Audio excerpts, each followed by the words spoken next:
Buenas noches, hermanos. Ahora sí ya se escucha. Muy bien. Gracias, Josu. Muy bien, hermanos, vamos a continuar con el estudio del Evangelio de Juan. El día de hoy estamos llegando a una porción, gracias a Dios, bastante importante. Ya estamos en el capítulo 12, el verso 27 al 41 es lo que vamos a ver en esta noche. Y bueno, este, este capítulo y esta porción en específico nos va a cambiar, nos va a dar un punto de quiebre en todo lo que es el Evangelio de Juan, ¿ya? Y bueno, quiero recordarles un poquito, tal vez, de dónde estamos parados en este momento en el Evangelio. Ustedes saben que en el capítulo 1 este evangelio comienza de manera muy preciosa hablando sobre la deidad de nuestro Señor Jesucristo, sobre Él mismo como el Verbo, como Dios mismo y como creador y quien sostiene todo desde el principio. Entonces, en el capítulo 1, la primera parte, hemos podido ver cómo Juan describe maravillosamente a nuestro Señor como el creador de todo, ¿verdad? El Padre, el Hijo, el Espíritu Santo. Después de esa mitad del capítulo 1 hasta el capítulo 12, lo que hemos hecho es ir viendo todo el ministerio público de nuestro Señor Jesús. Más o menos se dice que estaba cerca a los 30 años nuestro Señor. No se dice específicamente que tenía 30, pero estaba cerca o alrededor de los 30 años. Y por lo que muchos eruditos han visto de esto, se dice que han estado pasando 3 Pascuas en todo su ministerio, ¿no? Se describen 3 Pascuas. Estamos ya en la última Pascua, estamos a días de la última Pascua que iba a celebrar nuestro Señor Jesús acá en la tierra. Y durante todos estos 12 capítulos hemos visto el ministerio público, ¿no? De nuestro Señor Jesús. Y en este capítulo hay un punto de inflexión. ¿Por qué? Por estas 2 frases. Antes del capítulo 12 el Señor decía, aún no ha llegado mi hora. Repetidamente en el capítulo 2, 7, en el 8 hemos visto que el Señor mencionaba eso. Todavía no ha llegado mi hora. Pero en los versos previos a esta porción y en la de hoy día, el Señor dice, ha llegado mi hora, ¿no? Y estamos exactamente a 5 días de la última Pascua que iba a celebrar nuestro Señor. Entonces, pasado todo esto, el Señor inicia su enseñanza, pero ahora en privado, con el círculo íntimo de sus discípulos, ¿no?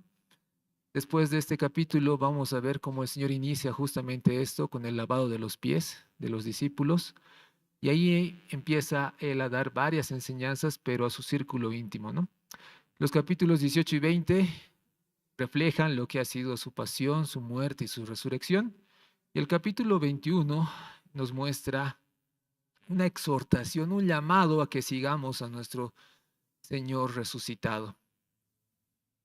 Bueno, para comenzar, este evangelio es muy precioso porque tiene el propósito por el cual ha sido escrito. Y eso está en el capítulo 20, versos 30 y 31. Se los voy a leer. Y siempre tenemos que tener esta porción de referencia porque nos va a guiar mucho en el estudio de esta noche. Dice así, en el capítulo 20, versos 30 y 31, la palabra de Dios dice, hizo además Jesús muchas otras señales en presencia de sus discípulos, las cuales no están escritas en este libro, pero estas se han escrito para que creáis que Jesús es el Cristo, el Hijo de Dios, y para que creyendo tengáis vida en su nombre. Vamos a mencionar 3 puntos de esta declaración. Primero, ¿qué debemos creer? 2 cosas.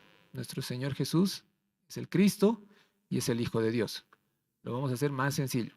Nuestro Señor Jesús es Dios mismo, plenamente Dios y plenamente encarnado, plenamente hombre, ¿verdad? Y nuestro Señor Jesús es el Cristo.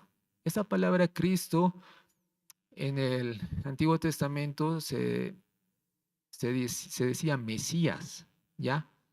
Entonces era alguien apartado con un propósito en específico.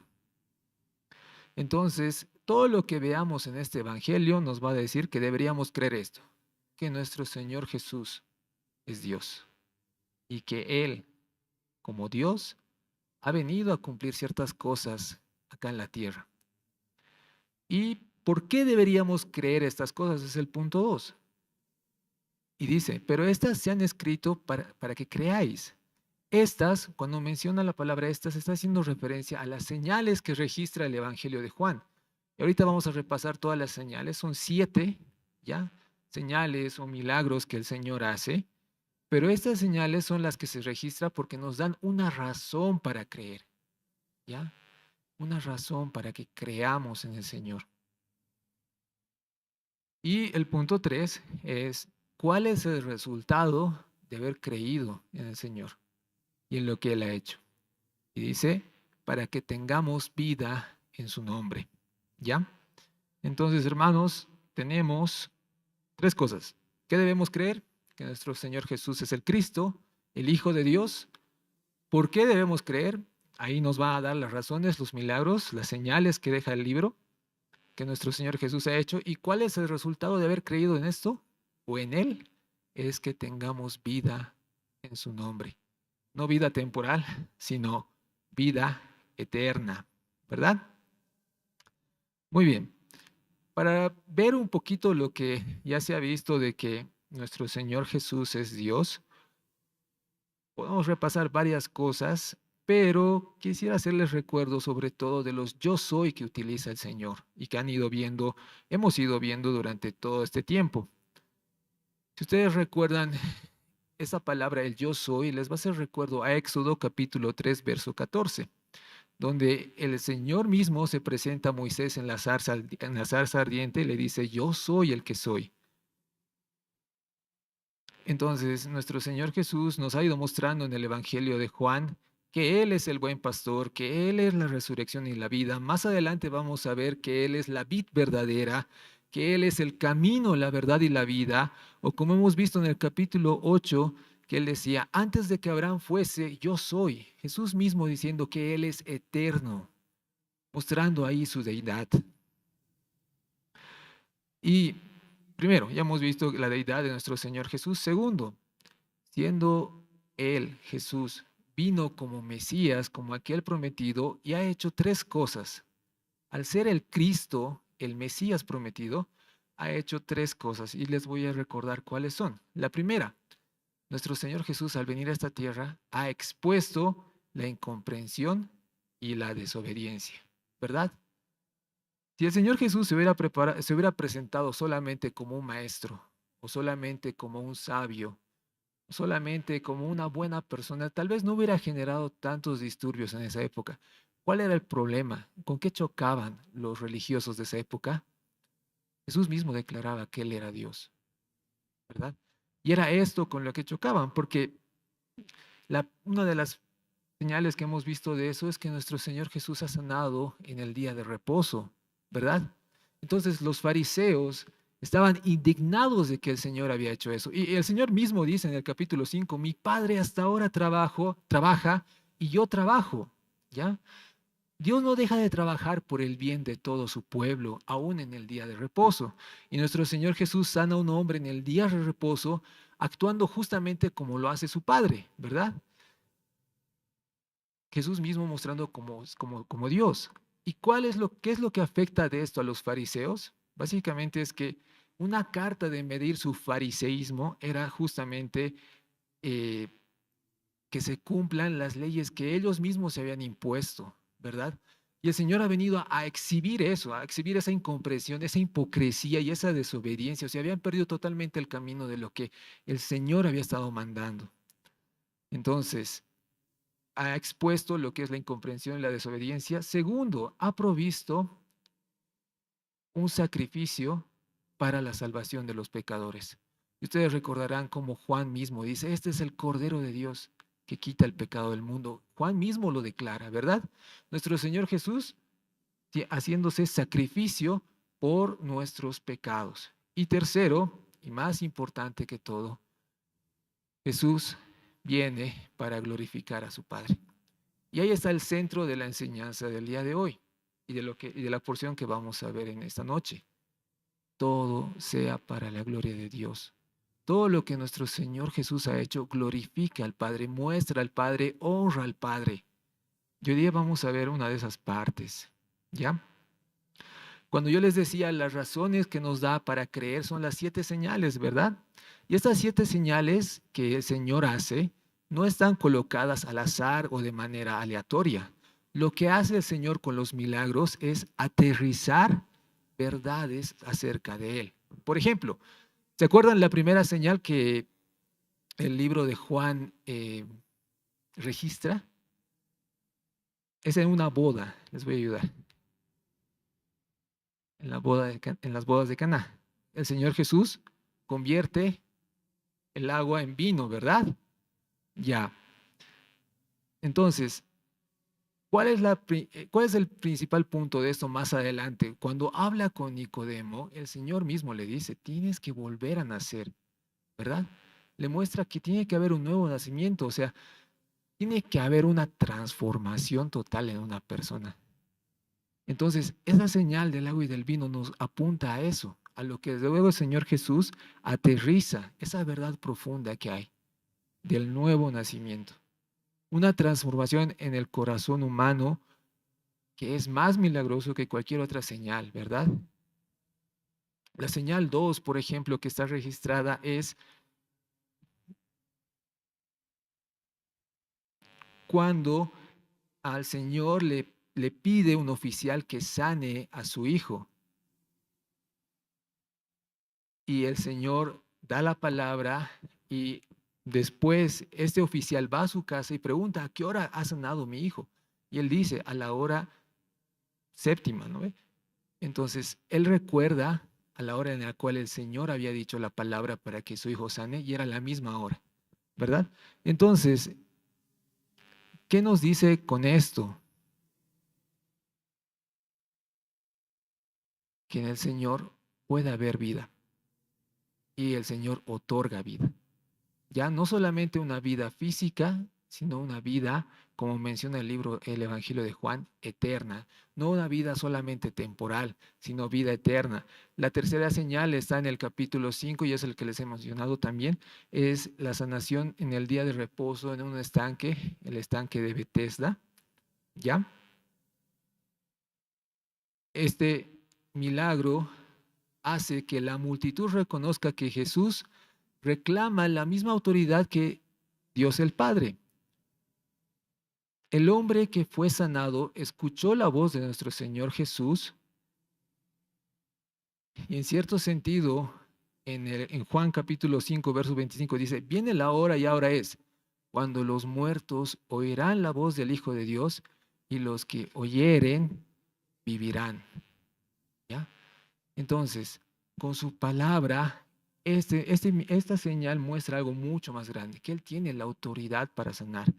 Las señales 4 y 5 nos muestran la alimentación de los 5,000 y Jesús caminando sobre el agua. Y pasando estos capítulos, el Señor mismo dice, yo soy el pan de vida, ¿verdad? El que come mi sangre, come mi carne y bebe mi sangre tiene vida eterna. Él mismo mostrando que Él era el único camino de salvación disponible.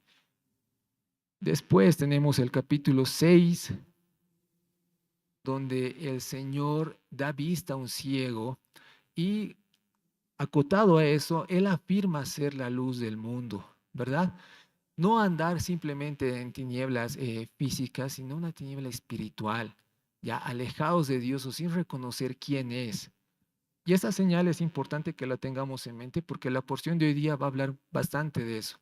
Y la séptima señal que se registra en el Evangelio de Juan, que lo hemos visto hace unas semanas también, es la resurrección de Lázaro, ¿ya? Y obviamente, apuntando más adelante, la resurrección misma de nuestro Señor Jesús, venciendo la muerte y el pecado. Muy bien, con ese contexto, hermanos, creo que ahora sí ya podemos ir a la porción de hoy día. Y quisiera que me acompañen con la lectura, por favor, a Juan capítulo 12, del verso 27 en adelante.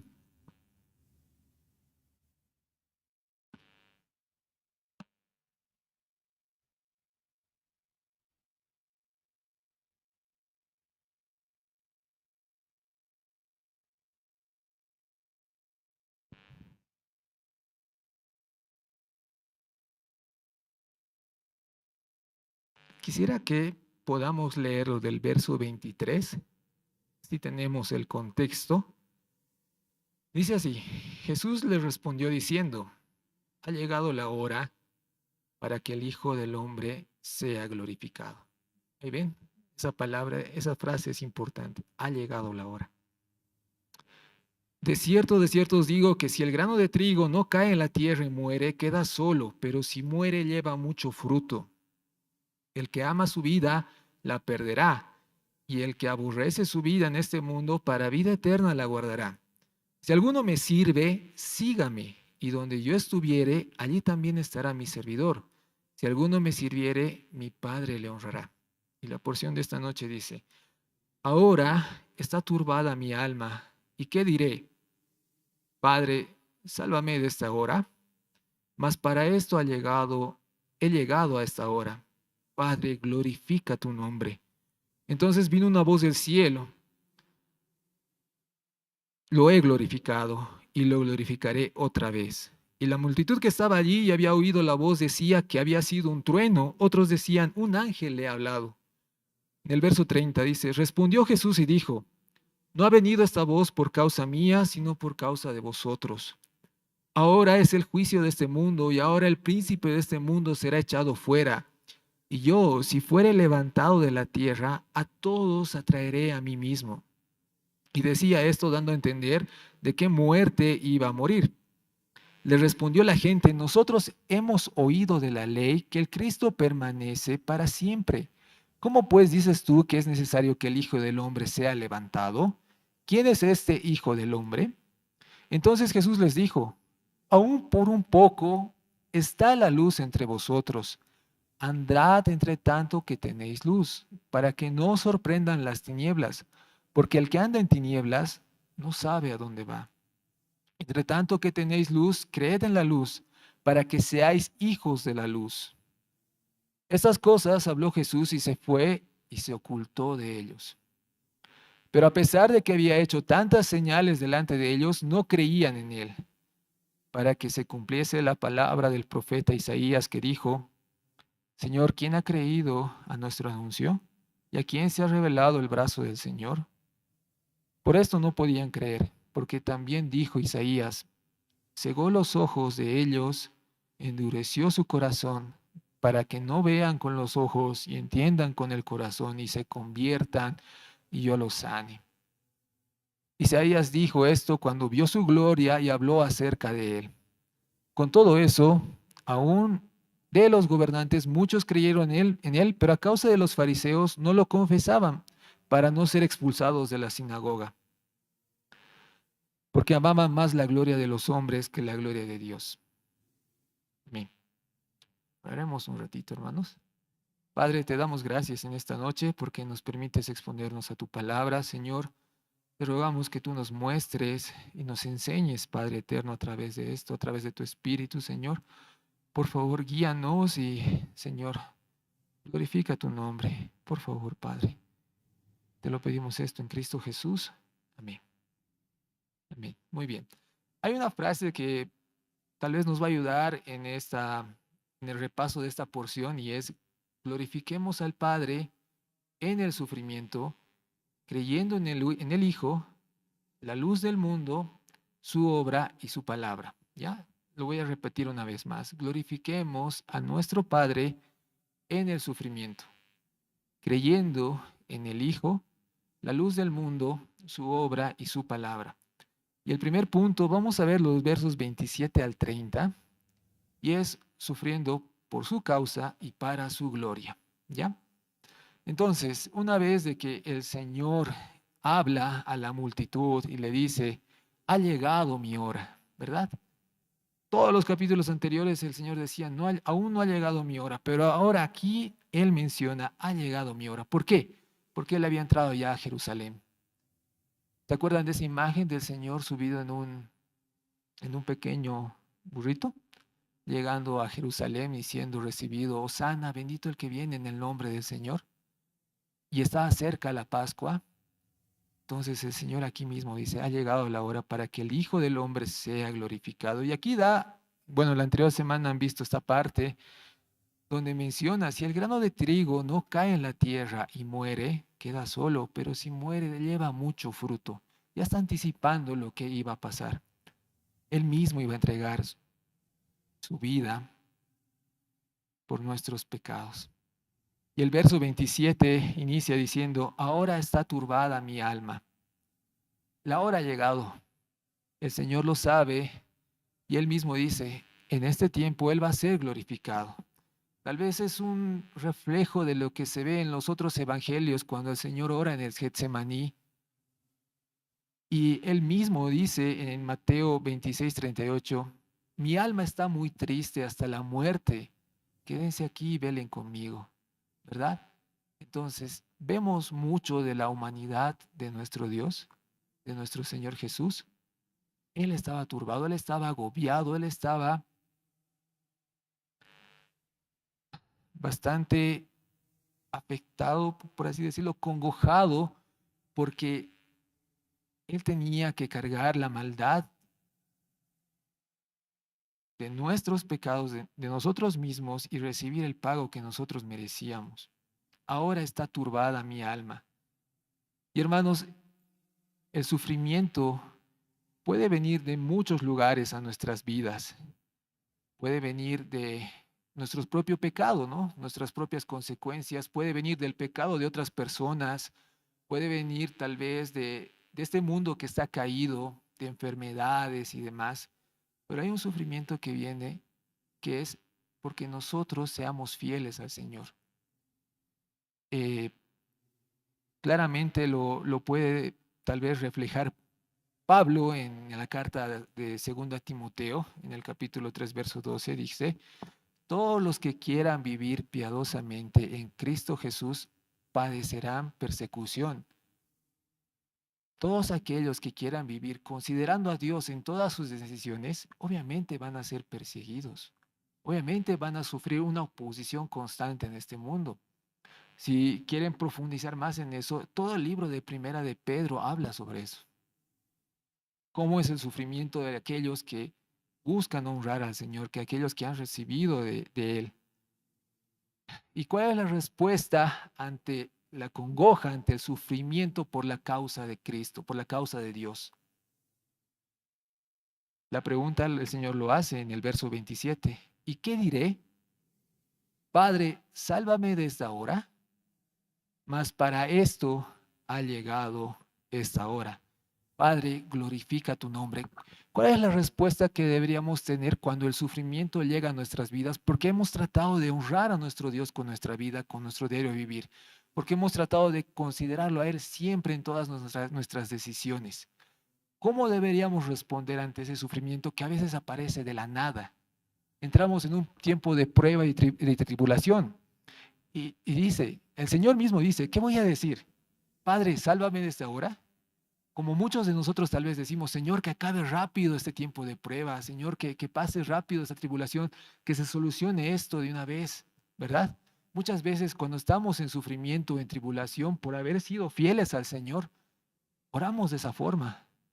Pero el Señor nos muestra cuál es la forma de responder ante este sufrimiento. Y Él dice, para esto ha llegado esta hora. Él sabía que iba a venir ese momento en el cual Él iba a sufrir de esta forma, para glorificar a su Padre. Y dice, y la respuesta que Él da es, Señor, glorifícate.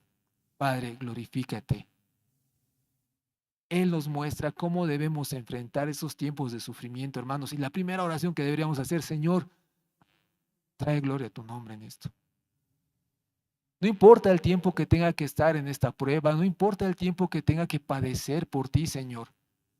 Lo que importa es que tú te glorifiques, lo que importa es que tú te reveles, tú te muestres a través de esto, puedas mostrar tu gloria, tu poder, tu misericordia, tu amor, tu justicia, incluso si es necesario tu ira, tu disciplina. Muéstrate, Señor, a través de esta prueba.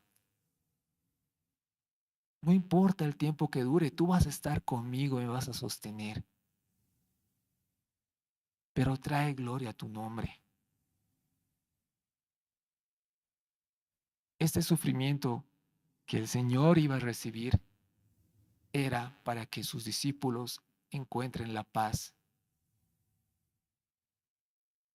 Y hermanos, si nosotros hemos hallado esa paz en Dios gracias a Cristo, entonces no va a pasar mucho tiempo para que el sufrimiento toque nuestras puertas y tengamos que pasar este tiempo y decirle al Señor, Señor, glorifica tu nombre.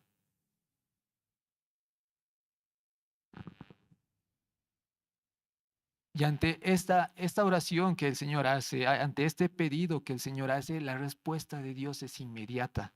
La respuesta de Dios el Padre es inmediata, porque en el verso 28, cuando dice, Padre, glorifica tu nombre, entonces vino una voz del cielo, lo he glorificado y lo glorificaré otra vez. Más adelante en el verso 29 dice, la multitud que estaba ahí y había oído la voz, decía que había sido un trueno. Otros decían, un ángel le ha hablado.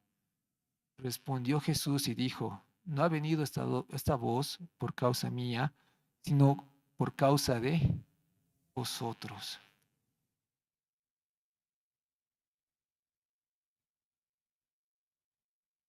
Esto me hacía pensar muchas de las cosas que el Señor hace, que el Señor tiene registrado en su palabra, no es porque Él las necesite, es porque nosotros necesitamos escuchar eso.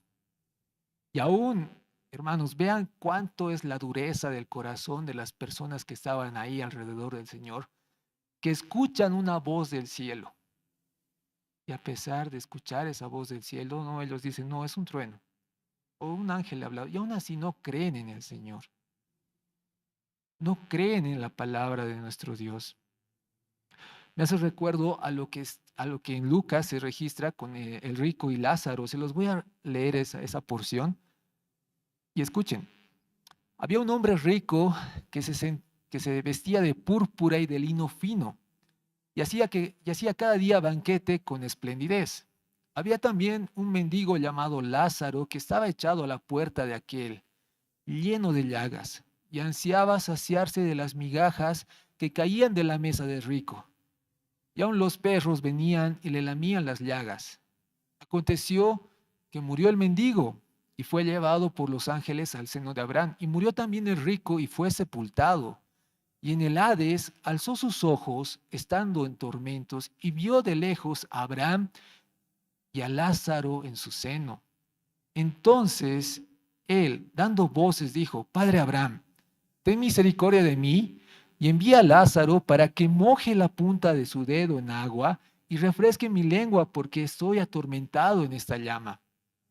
Pero Abraham le dijo, hijo, acuérdate que recibiste tus bienes en tu vida y Lázaro también males, pero ahora éste es consolado aquí y tú atormentado. Además de todo esto, una gran cima está puesta entre nosotros y vosotros, de manera que los que quisieren pasar de aquí a vosotros no pueden, ni de allá pasar acá. Entonces le dijo, y escuchen esta parte, hermanos, dice, te ruego pues, Padre, que le envíes a la casa de mi padre, porque tengo 5 hermanos para que les testifique, a fin de que no vengan ellos también a este lugar de tormento. Y Abraham le dijo, a Moisés y los profetas tienen, óiganlos. Él entonces dijo, no, padre Abraham, porque si alguno fuere de entre los muertos, se arrepentirán. Mas Abraham le dijo, si no oyen a Moisés y a los profetas, tampoco se persuadirán, aunque alguno se levantase de los muertos. Hermanos, tenemos la palabra de Dios. Y si la rechazamos, aun si se aparezca un muerto vivo, aun si hable del cielo una voz, no vamos a oír. ¿Se dan cuenta la dureza que hay en nuestros corazones? Reflejan cuál es nuestra condición. Y cuando vamos y predicamos el Evangelio, compartimos a las personas, no se extrañen de que nos rechacen. Es lo normal. Pero seamos fieles a compartir la palabra. ¿Por qué? Para no ahondar mucho en el tema. Porque si un día el Señor ha abierto nuestro entendimiento y hemos escuchado su voz, va a haber personas que van a escuchar la voz de Dios. Igual, seamos fieles a compartir su palabra, a predicar, porque ese es el medio que el Señor ha dado, por la predicación de su palabra.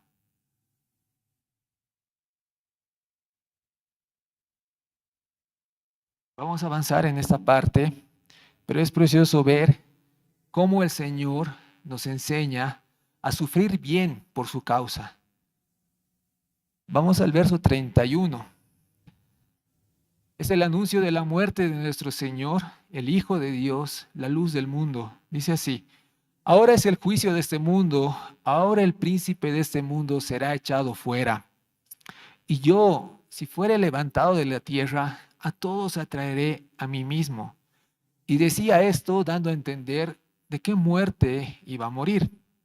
Le respondió la gente: nosotros hemos oído de la ley que el Cristo permanece para siempre. ¿Cómo pues dices tú que es necesario que el Hijo del Hombre sea levantado? ¿Quién es este Hijo del Hombre? Entonces Jesús les dijo: aún por un poco está la luz entre vosotros. Andad por tanto que tenéis luz, para que no os sorprendan las tinieblas, porque al que anda en tinieblas no sabe a dónde va. Entre tanto que tenéis la luz, creed en la luz, para que seáis hijos de la luz. Esa parte, la última parte del verso 36 dice: entre tanto que tenéis la luz, mientras el Señor Jesús esté ahí, le estaba diciendo a su pueblo, crean en Él. Como hemos visto que el Señor ha dado vista a un ciego, ¿verdad? De las tinieblas físicas a poder ver la luz física. Ahora aquí va algo más profundo, ¿no? Siendo Él mismo la luz del mundo. Crean en el Hijo de Dios para que sean hijos de la luz. Esta parte inicia diciendo: el juicio de este mundo, ahora es el juicio de este mundo, no el juicio final, sino este juicio que iba a ser revelado a través de la muerte y resurrección de nuestro Señor Jesucristo. Y además de ese juicio, el príncipe de este mundo sería echado fuera. Es increíble, hasta un poco irónico, cómo el Señor trabaja en esto, ¿verdad? Uno dijera que, bueno, el Señor Jesús va a morir, ¿verdad? Va a ir a una cruz y va a morir. Entonces quizás eso pueda ser un reflejo de la victoria de Satanás, de la victoria del mal en todo esto, ¿verdad? Pero no, es simplemente parte del plan que el Señor ha hecho. Ha utilizado eso para Él resucitar y vencer. Y en el verso 32 dice: y si yo fuere levantado de la tierra, a todos atraeré a mí mismo. Es como un imán, ¿verdad? En el verso 33 dice: y decía esto dando a entender de qué muerte iba a morir. Él iba a ser levantado, ¿verdad? Él iba a ser crucificado. A eso estaba haciendo referencia. Y esa muerte en la cruz no solamente iba a ser para los judíos que estaban ahí, sino iba a romper esa barrera. Ya no iba a ser solamente una nación, iba a ser a todas las naciones. Él iba a traer a todos. Entonces, esta salvación iba a estar disponible y está disponible para todos por medio de su muerte. Y aquí tal vez los judíos que escuchan esto están un poco confundidos porque dicen: hemos leído en la ley que el Cristo permanece para siempre. En el Antiguo Testamento se daban promesas acerca de que iba a venir un descendiente de David para liberar a su pueblo, ¿ya? Un descendiente de este rey que iba a vivir para siempre, que iba a reinar para siempre. Entonces lo que los judíos esperaban era tal vez alguien, un rey militar, que los iba a quitar de la opresión de los romanos. ¿Cómo pues, otra vez le hacen la pregunta, cómo pues dices que es necesario que el Hijo del Hombre sea levantado? ¿Quién es este Hijo del Hombre? Este término, Hijo del Hombre, se menciona en Daniel 7, del 13 al 14. Y este Hijo del Hombre recibe del anciano de días dominio eterno, gloria y su reino. Ya en Daniel muestra eso al mencionar el Hijo del Hombre. Y el Señor se refería muchas veces así, haciendo referencia al mismo. Entonces, tal vez los judíos tenían eso en mente, ¿no? Tal vez iba a ser alguien, un rey con un dominio, con un poder que los iba a liberar de Roma.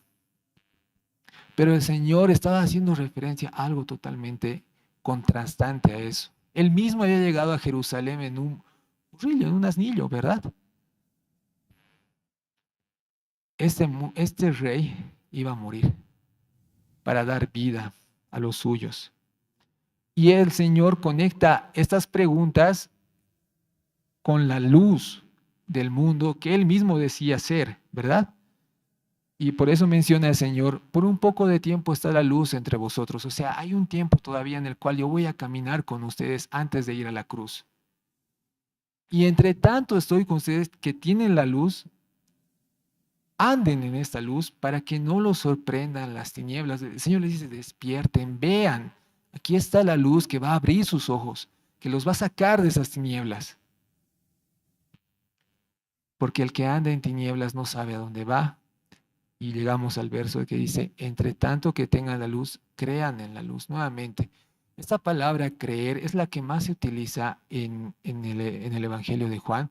Si ustedes van a otros libros, va a mencionar mucho tal vez de la fe, ¿ya? Pero en el Evangelio de Juan no usa ese término, tener fe, sino creer, confiar plenamente en quién es el Señor y lo que Él está haciendo. Y el resultado es eso, ser hijos de la luz, tener salvación, tener vida eterna. Entonces, el Señor nos está mostrando en esta parte, está anunciando su muerte, Él mismo está diciendo que Él es la luz del mundo.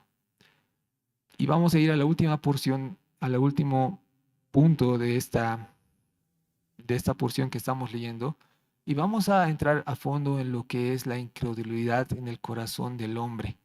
Y en el verso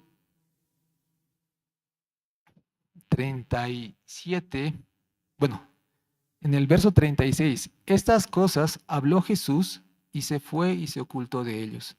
Hasta ahí había llegado el ministerio público de nuestro Señor Jesús. Todo lo que Él tenía que decirles públicamente a todas estas personas, a todas estas multitudes, ya lo había hecho. A partir de ahora, el Señor se va a centrar en una enseñanza directamente centrada en su círculo íntimo, en sus discípulos, ¿ya? Y el verso 37 hasta el final es un comentario que Juan hace respecto a todo esto. Y es algo bien interesante porque menciona que el Señor reina aún en la dureza de corazón del hombre. Verso 37. A pesar de que había hecho tantas señales delante de ellos, no creían en Él. A pesar de todo lo que el Señor había mostrado, ustedes han visto, hermanos, cómo esta multitud, estos judíos y todos los que estaban ahí rechazaban al Señor. Pero esto no era casualidad. Y aquí la palabra lo menciona en el verso 38, dice, para que se cumpliese la palabra del profeta Isaías, que dijo, Señor, ¿quién ha creído nuestro anuncio? ¿Y a quién se ha revelado el brazo del Señor? Está haciendo referencia a lo que Isaías había escrito en el capítulo 53. Esta porción en Isaías 53 está hablando del siervo sufriente que iba a padecer, de este siervo sufriente que iba a ser aplastado por Dios, recibiendo la ira de Dios por los pecadores. Entonces, hermanos, aquí simplemente el Señor está diciendo, todo esto que ven, esta dureza de corazón, esta incredulidad en ellos, este rechazo a las señales, el Señor ya lo sabía. Y Él ya lo había profetizado por medio de Isaías. Ellos iban a rechazar al Señor. Y el verso 39 menciona lo siguiente, por esto no podían creer. No podían creer. Y aquí acota lo que dice Isaías en el capítulo 6. En el verso 40 dice, cegó los ojos de ellos y endureció su corazón, para que no vean con los ojos y entiendan con el corazón y se convierta y yo los sane. En Isaías capítulo 6 nos muestra cómo Isaías recibe una visión donde ve el trono de Dios, ¿ya? Y él mismo se siente indigno de haberse acercado ahí, porque ve él mismo a Dios ahí y se siente indigno. Dice, soy hombre muerto, porque he visto a Dios, ¿verdad?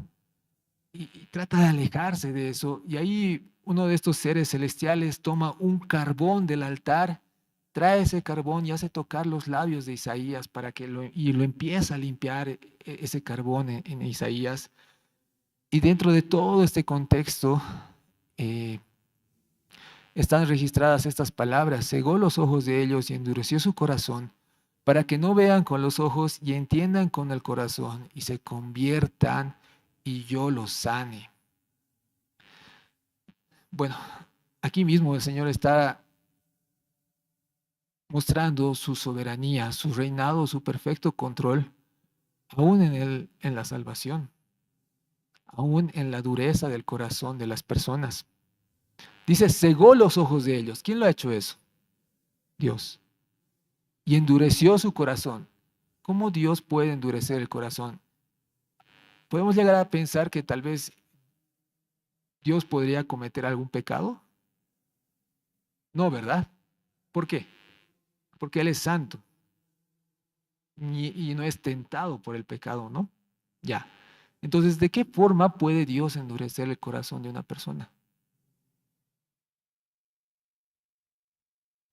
Hay un ejemplo que nos daban y es bastante bien interesante. Ustedes conocen las presas de agua, ¿verdad? Son muros de hormigón armado que contienen bastante agua. ¿Está bien? Ya. Entonces, si ustedes bajan un poco el nivel de la presa, esa agua empieza a desbordarse, ¿verdad? Ya. Entonces, imaginen esto. El agua que está en esa presa es la maldad que hay en el corazón del hombre, de cualquier persona, ¿verdad? Y esa presa es la mano del Señor, evitando que esa maldad se derrame, ¿ya?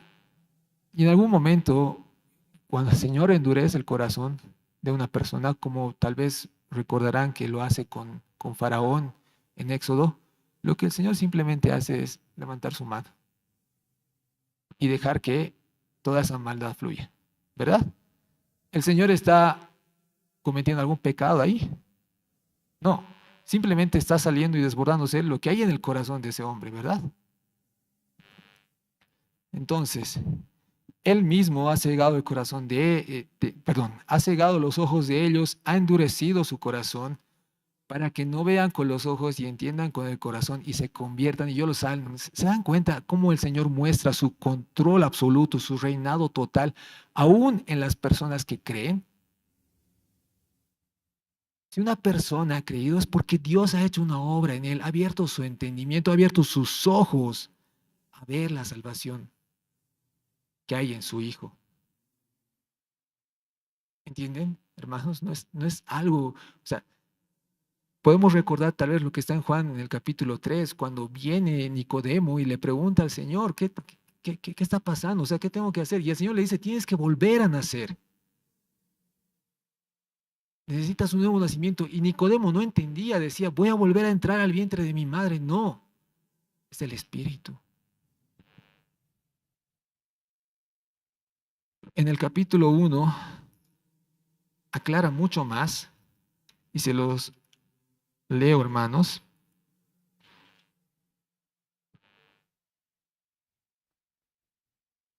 En el verso 9 hasta el 11, hasta el 13 vamos a leer. El verso 9 dice, aquella luz verdadera, haciendo referencia a Jesús, que alumbra a todo hombre, venía a este mundo. En el mundo estaba y el mundo por él fue hecho, pero el mundo no lo conoció. A lo suyo vino y los suyos no le recibieron. Mas a todos los que le recibieron, a los que creen en su nombre, les dio la potestad de ser hechos hijos de Dios. Muy bien, tienes que creer. Ahí está la responsabilidad de una persona. Cree en lo que el Señor es y en lo que Él está haciendo, ¿verdad? Todas las señales que el Señor daba y ellos negaban eso. Muy bien. Dice, mas a todos los que le recibieron, a los que creen en su nombre, les dio la potestad de ser hechos hijos de Dios. Y escuchen esta parte en el verso 13. No son engendrados de sangre, ni de voluntad de carne, ni de voluntad de varón, sino de Dios. Es Dios el que hace esta obra, hermanos. Él y solo Él. Él es el que puede dar vida a aquel que está muerto en sus delitos y pecados. En el verso 41 de la porción que estábamos viendo, Isaías dijo esto cuando vio su gloria y habló acerca de él. Muy bien, Isaías ya estaba viendo ahí a Cristo, ¿ya? Y para acotar esa parte de los profetas, en primera de Pedro, sea que me acompañe por favor al capítulo 1 y leamos esta parte.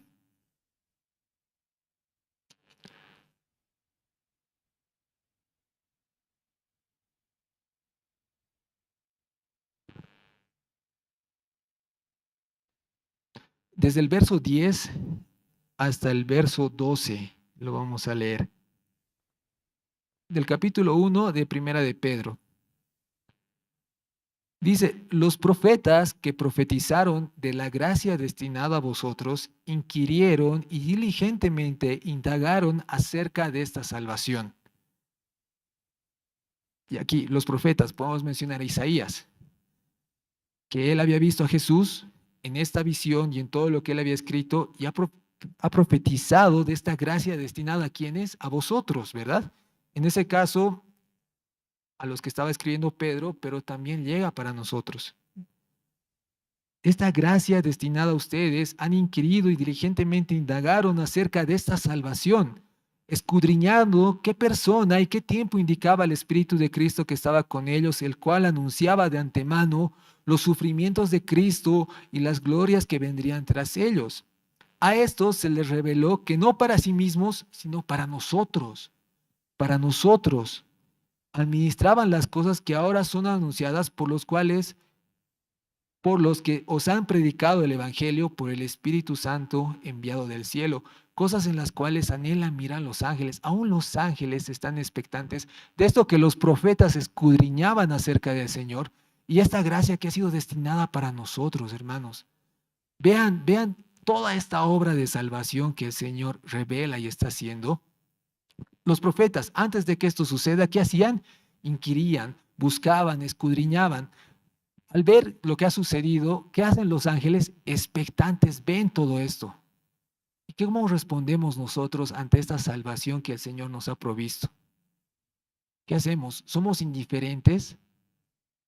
¿O respondemos con una gratitud, con vidas que buscan honrarle totalmente en respuesta a lo que Él ha hecho? Aún si viene el sufrimiento, hermanos, ¿cómo vamos a responder? Toda la gloria, ¿quién se la lleva en esta obra? Dios. Entonces, si nosotros respondemos con llevar vidas que honren a Dios y en algún momento viene el sufrimiento a nuestras vidas por causa de serle fieles al Señor, ¿qué buscamos con eso en ese tiempo de sufrimiento? Darle la gloria a Él principalmente, ¿verdad? No que el tiempo de prueba pase rápido, sino que Él sea glorificado. Ahora el motivo de nuestras vidas, gracias a la salvación que Él ha hecho en nosotros, es que Él se glorifique. ¿Ya? Él se glorifique, Él sea exaltado. En tiempos de sufrimiento, gracias a la obra de salvación de Dios en Cristo por nosotros, podemos tener consuelo. Hay tantos salmos, hermanos, donde hallamos refugio, consuelo y aliento, pero por sobre todo eso, queremos que Dios se glorifique. Entonces, en resumen de todo lo que hemos visto en esta noche, es que busquemos que Dios sea glorificado, ¿ya? ¿Y por qué les digo esto, hermanos? Porque después de esta porción, y acompáñenme nuevamente a Juan 12, por favor, en el verso 42 y 43, vamos a ver el resultado de no hacer esto. Dice, con todo esto, aún de los gobernantes, muchos creyeron en él, pero a causa de los fariseos, no lo confesaban para no ser expulsados de la sinagoga. Muy bien, ¿qué hace nuestro Señor Jesús? Viene el sufrimiento y dale gloria, que tu nombre sea glorificado.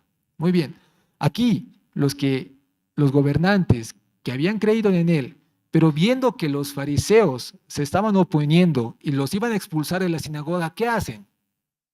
Señor, ¿glorifica tu nombre? ¿O qué dicen? En el verso 43, ¿qué amaban más ellos? La gloria de los hombres y no la gloria de Dios. Ahí está el punto de todo esto. ¿Qué amamos? que Dios sea glorificado?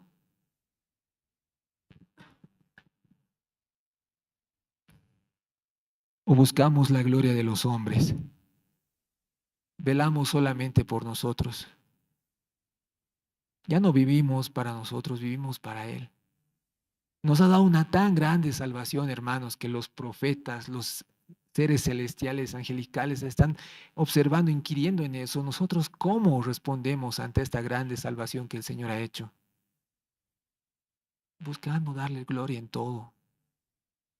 Entonces, hermanos, si estamos pasando algún tiempo de sufrimiento por vivir piadosamente para el Señor, pídale al Señor que se glorifique, que Él sea exaltado.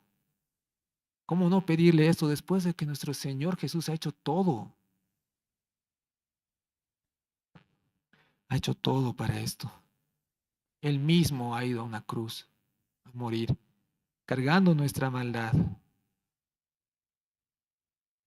Y hermanos, si estamos viviendo tal vez de alguna forma nosotros de manera descuidada, tal vez siendo indiferentes, no buscando de Dios, no inquiriendo en Él, entonces que esto nos ayude a arrepentirnos y a buscar nuevamente más del Señor, que sea una exhortación para nosotros. Tan grande salvación no puede ser descuidada. Busquemos darle la gloria a Dios y eso sea la motivación de cada día en nuestras vidas, de todo lo que está pasando en nosotros. Tenemos un porqué y para qué vivir. Tenemos un propósito y es darle la gloria a Dios, deleitarnos en eso.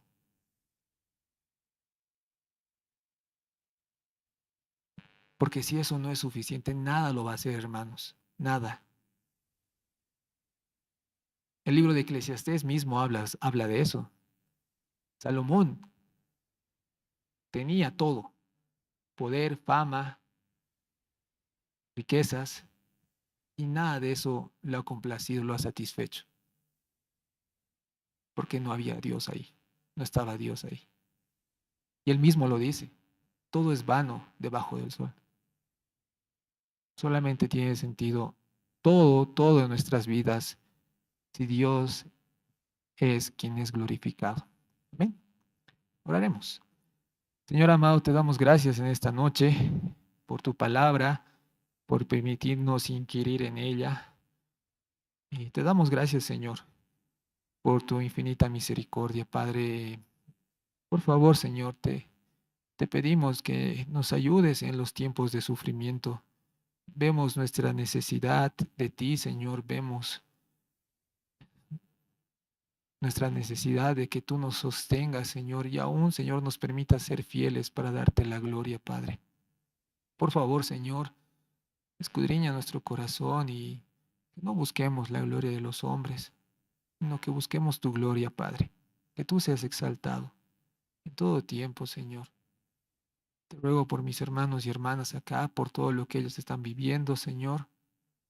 Que en todo, Señor, seas tú glorificado. Ayúdanos, Señor, por favor. En el nombre de Jesús te damos gracias. Amén. Amén, hermanos, que el Señor los bendiga. Esperamos que el mensaje de hoy haya sido de bendición para tu vida.